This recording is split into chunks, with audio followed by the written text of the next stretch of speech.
Hello everyone, welcome back to our channel to আর new mini vlog. তো আজকে হলো 31 ডিসেম্বর। তো এই জন্য আমি যাচ্ছি হাই রোডে, এখন নিজেকে চেঞ্জ করতে যাচ্ছি। তো হাই রোডে এসে চটপট আমি হেয়ার কাটিং করে নিলাম। নিজেকে চেঞ্জ করা মানে হেয়ার কাটিংটাই করা। অনেকদিন ধরে হেয়ার কাটিং করবো বলে আমি যে দোকানটা থেকে করি সেটা অনেকদিন ধরে অফ। সেই জন্য ঘুরে ঘুরে আজকে 31 ডিসেম্বরে ভাবলাম অন্য দোকানে করেই নেই, কিছু করার নেই। আর আমি নিজেকে দেখে নিজেকেই হাসছিলাম, কেমন একটা লাগছিল যেন প্রথমবার অড টাইপের লাগছিল। বাট কেমন হেয়ার স্টাইলটা হয়েছে, এবারে হেয়ার কাটিংটা হয়েছে তোমরা অবশ্যই কমেন্ট করে জানিও। তো এই যে মায়ের এখানে এখন চলে এসেছি। মা এখন এই যে বসে আছে ফোন নিয়ে। আর মা বসে বসে কি করছে, ফোন দেখছে। অ্যাকচুয়ালি ফোন দেখছে না, আমারই ভিডিও দেখছে, আমারই মিনি ব্লগগুলো দেখছে বসে বসে। তো যাই হোক, তোমাদেরকে একটু দেখিয়ে দিলাম। আর আজকে যেহেতু 31 ডিসেম্বর, বছর শেষ হয়ে যাচ্ছে, সেই জন্য মা আমার কাছে বললো যে তেলে ভাজা খাবে, মানে চপ বেগুনি এগুলো খাবে। তো অন্যান্য সময় মাকে বলি খেও না, এগুলো ভালো না শরীরের জন্য। তো আমিও খুব একটা বেশি খাই না চপ টপ। বাট মা যেহেতু বললো আজকে খাবে, আর আজকে যেহেতু বছরের শেষ, আমি বললাম ঠিক আছে খেয়ে নাও। সেই জন্য বেগুনি চপ নিয়ে চলে এলাম। আমরা খেয়ে অলরেডি বাড়ি চলে এলাম। বাড়ি আসার পথে অনেক বাজি টাজি দেখছিলাম যে বাজি কিনবো অনেকগুলো, বাট আগে থেকে মানে অর্ডার দেয়নি, তো সেই জন্য একটাও দোকানে বাজি পাইনি, কিছুই পাইনি। তো সেই জন্য বাধ্য হয়ে একটা কেক নিয়ে বাড়ি চলে এলাম।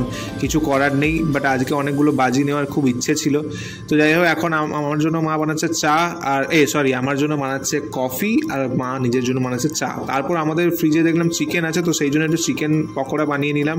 মা ধনেপাতা কাঁচা লঙ্কা এগুলো দিয়ে বানিয়েছে, সেই জন্য একটু হারিয়ালি টাইপের একটু চিকেন পকোড়া হয়ে গেছে। যাই হোক, দুটো সস নিয়েছি। কেমন লাগলো চিকেন পকোড়াটা অবশ্যই কমেন্ট করে জানিও।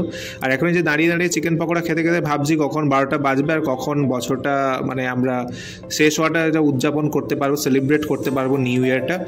আর এই যে আমরা দেখতে ছাদে চলে গেলাম, ছাদে গিয়ে দেখলাম অলরেডি 12টা বেজে গেছে আর চারিদিকে বাজি ফাটানোও শুরু হয়ে গেছে। তো সবাইকে হ্যাপি নিউ ইয়ার, সবাই নতুন বছর খুব ভালো কাটুক। 2023 আমার অনেক ভালো কেটেছে, খুব ভালো, অনেক স্বপ্ন পূরণ হয়েছে 2023-এ। সেই জন্য সত্যি কথা বলতে 2023 ছাড়তে খুবই কষ্ট হচ্ছিল, কিন্তু কিছু করার নেই, বছরকে তো বিদায় জানাতেই হবে। এইভাবেই আমাদের সময় কেটে যাবে দেখতে দেখতে। তো নতুন বছরটাও আশা করি অনেক নতুন নতুন স্বপ্ন তৈরি হবে, স্বপ্ন অনেক পূরণ হবে, অনেক কিছুই মানে নতুন নতুন আমি পাবো নতুন বছরে, এই আশা নিয়েই নতুন বছরে পা দিলাম। তো তোমাদের সবাই নতুন বছর খুব ভালো কাটুক, এটাই হচ্ছে প্রার্থনা। আর যাই হোক, দেখতে দেখতে আমাদের বাজি ফাটানো অলরেডি 12টা পেরিয়ে গেছে, মানে বাজি ফাটানো অলরেডি অফ হয়ে যাবে এইবারে। তো ভালো মতোই আমরা দাঁড়িয়ে বাজি ফাটানো দেখছি। শুধু একটাই আফসোস রয়ে গেল, আমি নিজেই বাজি ফাটাতে পারলাম না। আজকের ব্লগটা এখানেই এন্ড করলাম। কেমন লাগলো অবশ্যই কমেন্ট করে জানিও। দেখা হচ্ছে নতুন বছরে। আজকের মতো বাই।